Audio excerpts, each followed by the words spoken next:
आज के इस अति पवित्र कार्यक्रम में हम सबको आशीर्वाद देने के लिए उपस्थित पूज्य मुनि श्री समता सागर जी महाराज के नेतृत्व में बैठे हुए सभी मुनिगण, साध्वी जी महाराज, सभी संतों के चरणों में प्रणाम कर मेरी बात की मैं शुरुआत करता हूं। आज एक महापुरुष के, एक ईश्वर तुल्य व्यक्ति के जीवन कार्य को कार्यांजलि देने का एक कार्यक्रम है। उसमें मेरे साथ मंच पर उपस्थित छत्तीसगढ़ शासन के सम्माननीय मुख्यमंत्री श्रीमान विष्णुदेव साय जी, छत्तीसगढ़ के उप मुख्यमंत्री और गृह मंत्री भाई विजय शर्मा जी, छत्तीसगढ़ शासन के वित्त मंत्री श्री ओपी चौधरी जी, उस पांडे जी, संसद भवन में मेरे साथी भारतीय जनता पार्टी के राज्यसभा के सदस्य श्रीमान नवीन जैन जी, मंच पर उपस्थित सभी सम्माननीय गणमान्य प्रतिभाओं, और आज मेरी तरह विद्यासागर जी महाराज को कार्यांजलि देने के लिए आए हुए सभी भक्तों को मेरा प्रणाम, नमस्कार। आज मेरे लिए, भाई बैठ जाओ, आप सुन नहीं रहे हो।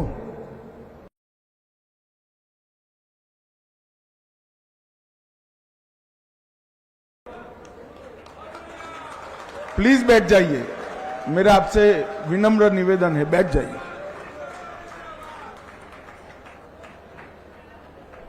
मेरा परम सौभाग्य है कि डोंगरगढ़ की ये पवित्र भूमि, जिसे आचार्य विद्यासागर जी महाराज ने अंतिम साधना समाप्त कर समाधि के लिए जिसको पसंद करा, यही भूमि पर उनके समाधि के ठीक 1 वर्ष बाद मैं यहां उनको श्रद्धांजलि देने के लिए आया हूं।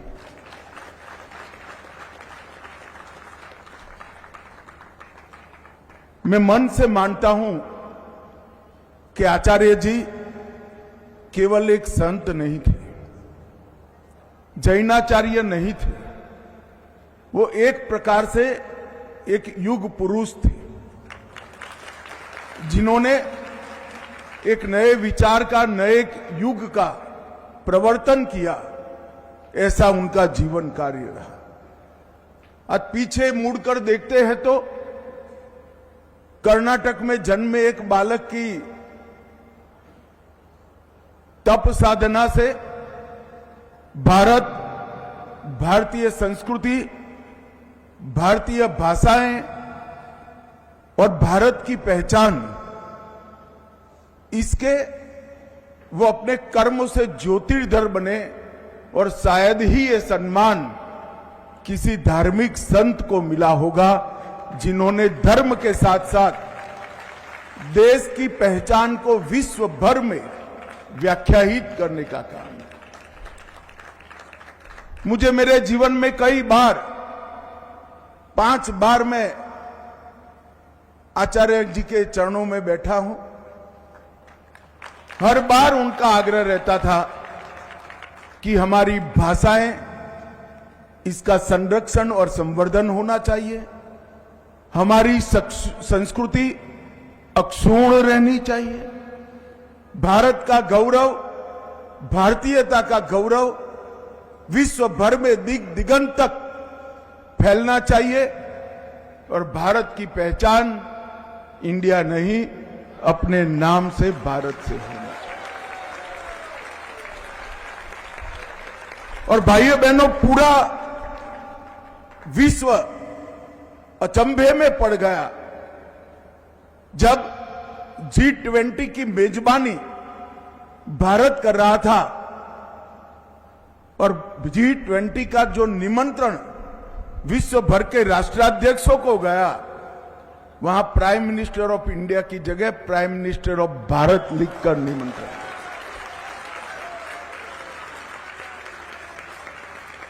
नरेंद्र मोदी जी ने, इस देश के प्रधानमंत्री जी ने आचार्य जी के विचार को जरा भी राजनीति करे बगैर एक क्षण में जमीन पर उतारकर उनके संदेश का अनुकरण करने का था और पूरा देश अचंभित था उस वक्त और देश भर के भारतीयता के भक्त बहुत आह्लादित थे, आनंदित थे और ये मूल विचार, ये आंदोलन आचार्य महोदय का था। जीवन के अंतिम क्षण तक तपस्या का मार्ग नहीं देखा, छोड़ा। अंत समय में जिन्होंने उनके दर्शन का सौभाग्य प्राप्त किया, वो सभी को मालूम पड़ गया था कि जीवन को पंच तत्व के साथ एकाकार करने का इससे बड़ा कोई रास्ता नहीं हो सकता। शरीर तो क्रूसकाय होता गया, आत्मा का प्रकाश इतना ही दिव्य होता गया और जीवन के अंत तक इन्होंने अपनी इच्छा शक्ति से न केवल जिन शासन के अनुयायी जैनेतरों को भी अपनी आध्यात्मिक ऊर्जा से मोक्ष का मार्ग बताने का काम किया। धर्म, राष्ट्र और समाज, ये तीनों के लिए जीवन का हर क्षण समर्पित होना चाहिए। ऐसा बोलने वाले तो बहुत लोग संसार में मिलते हैं, मगर पूरा जीवन इस तरह से जीने वाले लोग कभी कभार ही देखते हैं और ये आचार्य महोदय। अहिंसा परमो धर्म का सिद्धांत किसी की भी आलोचना करे बगैर समग्र विश्व में आज के समयानुकूल व्याख्या कर प्रस्तापित करने का काम आचार्य विद्यासागर जी महाराज ने। जैन धर्म के सारे सिद्धांत जरा भी छेड़खानी करे बगैर पूरा जीवन न केवल उनका, उनके शिष्यों का भी उसी रास्ते पर चले, इसका उन्होंने आग्रह रखा। और आज मोदी जी के नेतृत्व में भारत भी वसुधैव कुटुंबकम और अहिंसा परमो धर्म के सिद्धांतों की पोटली बांधकर पूरे विश्व के अंदर इसका प्रचार कर रहा है। आज मेरे लिए बड़ा सौभाग्य का विषय है, नवीन जैन जी के नेतृत्व में डोंगरगढ़ के सारे कार्यक्रम के आयोजक मुझे मिलने के लिए आए थे कि आचार्य महोदय की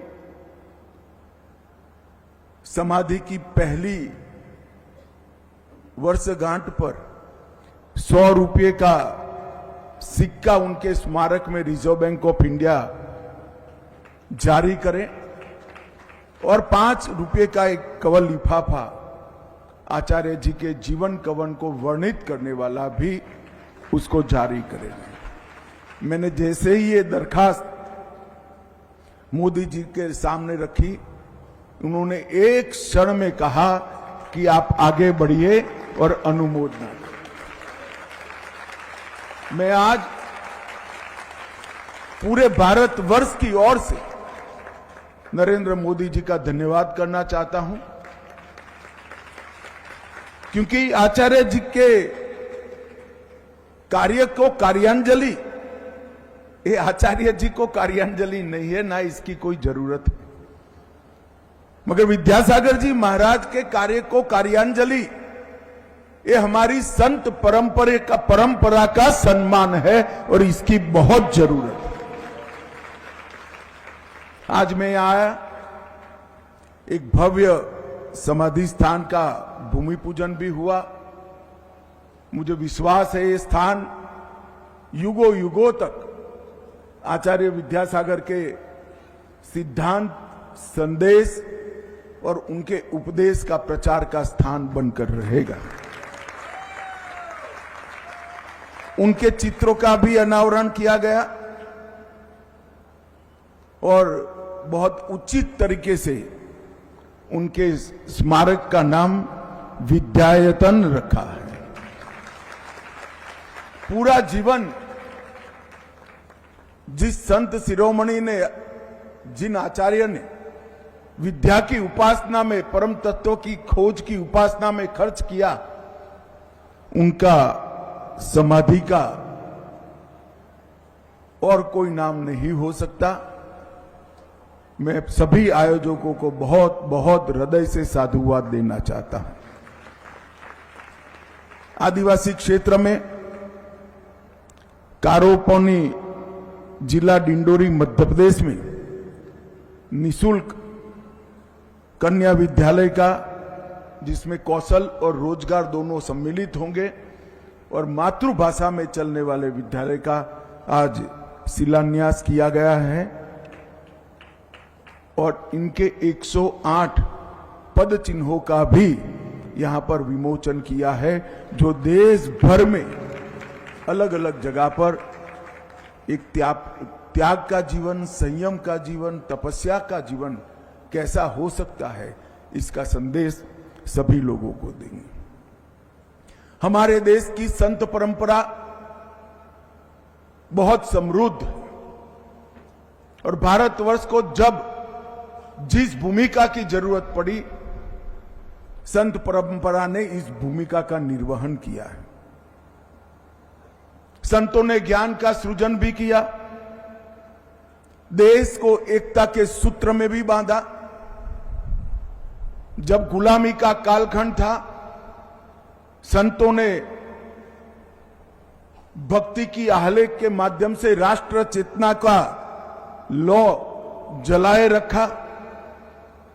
और विद्यासागर जी के लिए मैं कहना चाहता हूं, आजादी के बाद जब देश का शासन और देश पाश्चात्य विचारों से प्रभावित होकर चलने लगा, तब भारत को पकड़कर रखने वाले वो एकमात्र आचार्य थे जिन्होंने भारत, भारतीयता, भारतीय संस्कृति, हमारे धर्म और हमारी भाषाओं को पकड़कर रखा। और ये समय की जरूरियत, उन्होंने ये बाती को अपने मजबूत हाथों से संबल न दिया होता तो भारतीयता की ओर ये प्रयाण जो 2014 से फिर से शुरू हुआ है, शायद वो हुआ न होता। और पूरे देश को एक करने का काम जैन आचार्य, जैन मुनियों ने किया है। उत्तर प्रदेश के हस्तिनापुर से लेकर कर्नाटक के श्रवणबेलगोला तक, बिहार के राजगीर से गुजरात के गिरनार तक, हर जगह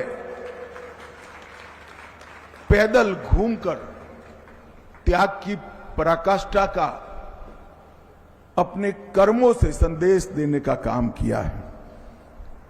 और आचार्य जी का जीवन क्षण क्षण और शरीर का जीवन की क्षण क्षण और शरीर का कण कण धर्म, संस्कृति और राष्ट्र को समर्पित था।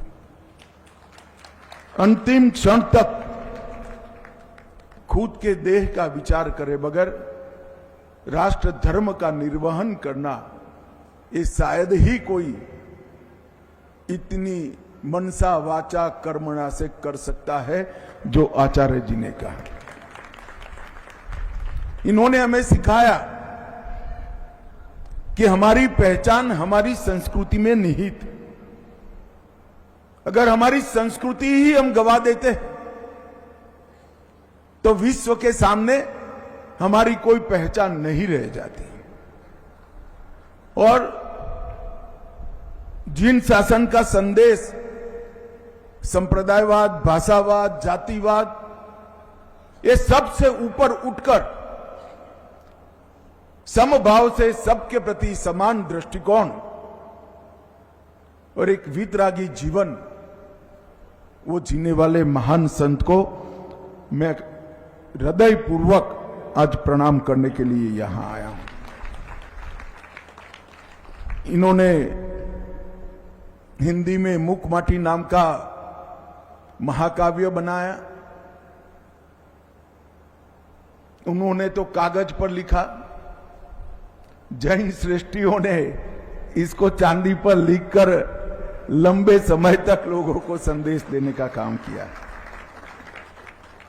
एक मुकमाटी महाकाव्य, इस पर अनेक लोगों ने अपने शोध निबंध लिखकर डॉक्टरेट की उपाधि प्राप्त की है और उसको अनेक भाषा में अनुवादित कर विद्यासागर जी के अनुयायियों ने बोले बगैर भारत की सभी भाषाओं को संरक्षित और संवर्धित रखना चाहिए, ये आचार्य जी का संदेश उन्होंने विश्व भर में पहुंचाने का काम किया है। वो सभी को मैं अनेक अनेक शुभकामनाएं। मैं आज पूरे भक्त समुदाय के सामने आचार्य जी ने ही मुझे कही हुई बात मैं दोहराना चाहता हूं। मैं जबलपुर में जब उनको पहली बार मिला, उस वक्त उन्होंने कहा था कि हमारे देश की भाषाई विविधता हमारी सच्ची शक्ति है। फिर यही वाक्य को उन्होंने हम संसारी समझ पाए इस प्रकार से भी समझाया कि भोजन के थाल में जिस प्रकार अनेक विध व्यंजन होते हैं, थाल उतना ही स्वाद से समृद्ध माना जाता है। जिस देश के पास अनेक भाषाएं हो, अनेक लिपियां हो, अनेक बोलियां हो, अलग अलग प्रकार के व्याकरण हो और अलग अलग प्रकार की गाथाएं हो, वो देश उतना ही सांस्कृतिक रूप से समृद्ध माना जाता। और मैं आज यहां आते वक्त हेलीकॉप्टर में वो दृश्य देख रहा था जब वो बोल रहे थे। सामने कौन बैठा है उनको मालूम नहीं था, मगर वो शब्दों का जो प्रभाव था 23 साल के बाद भी मुझे जस का तस याद है, इतना प्रभाव वो शब्दों में। आचार्य जी की मुकमाटी महाकाव्य में धर्म, दर्शन, नीति, अध्यात्म, ये सभी को बहुत गहराई के साथ समझाया है। भेदभाव की दीवार को गिराकर राष्ट्र प्रेम जागरूक करने के लिए भी ढेर सारा इसके अंदर संदेश उन्होंने छोड़ा है। और शरीर की क्षणभंगुरता को समझाने के लिए मिट्टी के बर्तन, जिसमें पृथ्वी, जल, हवा, अग्नि और आकाश पांचों की उपस्थिति होती है, इसका उदाहरण लेकर शरीर की क्षणभंगुरता को भी उन्होंने बहुत अच्छे तरीके से वर्णित किया है। मित्रों, स्वदेशी की भावना के लिए भी किसी का भी विरोध करे बगैर हमारे देश के गृह उद्योग, कुटीर उद्योग और हमारे देश की रोजगारी की चिंता किस प्रकार से हो, इसके बारे में आचार्य जी ने कई लोगों को प्रेरित किया। गोधन हो, चरखा हो, हथकरघा हो या स्थानीय रोजगार हो, ये सभी को वो हमेशा प्रचारित करते रहे। और शायद मोदी जी ने ये सारी चीजों को जो संबल दिया है, उसमें आचार्य जी की ही प्रेरणा मूल कारण रही हो। जब आचार्य जी ने समाधिस्थ हुए उनका देह शांत हुआ, तब हमारा भारतीय जनता पार्टी का राष्ट्रीय अधिवेशन चल रहा था। उस मंच पर आचार्य जी को श्रद्धांजलि देते हुए मोदी जी के मन के भाव मैंने पढ़े हैं। मैं निश्चित रूप से कह सकता हूं कि मोदी जी और आचार्य जी के बीच में एक बड़ा आत्मीय संबंध और संवाद स्थापित हुआ हो, तभी जाकर इस प्रकार के भाव अभिव्यक्त होते हैं। अंतिम समय में छत्तीसगढ़ में भी समय की बहुत अल्पता होने के बावजूद भी छत्तीसगढ़ आकर ही उनको मिले, और मिलने के लिए बड़े सवेरे घर से निकलना पड़ा, तो भी आचार्य जी का मार्गदर्शन लेकर ही वो गए। आचार्य जी का कार्य, आचार्य जी का लेखन, आचार्य जी के प्रवचन और आचार्य जी का संदेश वो खाली जिन शासन के अनुयायियों का नहीं, वो पूरे राष्ट्र की पूंजी है, और ये धरोहर को हमें संभाल कर रखना होगा। और ढेर सारे अनुयायी इन्होंने देश भर में अपनी कार्य संस्कृति से, अपने काम से, अपने त्याग से, तपस्या से, संयम से खड़े किए। मुझे कहने में कोई संकोच नहीं है, वो ढेर सारे अनुयायियों की फौज में मैं भी एक अनुयायी हूं। एक पूर्ण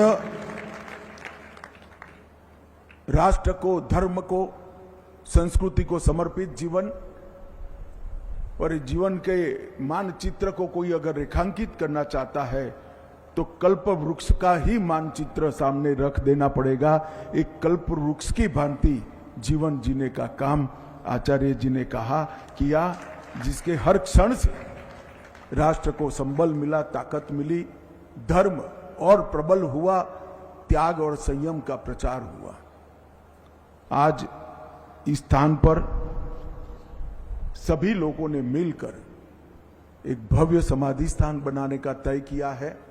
वो सभी लोगों को मैं हृदय पूर्वक साधुवाद देता हूं, शुभकामनाएं देता हूं कि स्थान इतना भव्य बनाइए जो युगों युगों तक आचार्य जी के संदेश को, भारतीयता के संदेश को, त्याग और संयम के संदेश को पूरे विश्व में पहुंचाए, और भगवान महावीर का अहिंसा परमो धर्म का सिद्धांत पूरे विश्व में प्रस्थापित हो। आप सभी के बहुत बहुत शुभकामनाएं। सभी मुनिगण और साध्वी जी महाराज के चरणों में फिर से एक बार नमन कर मेरी वाणी को विराम करता हूं। बोलिए जिन शासन देव की जय।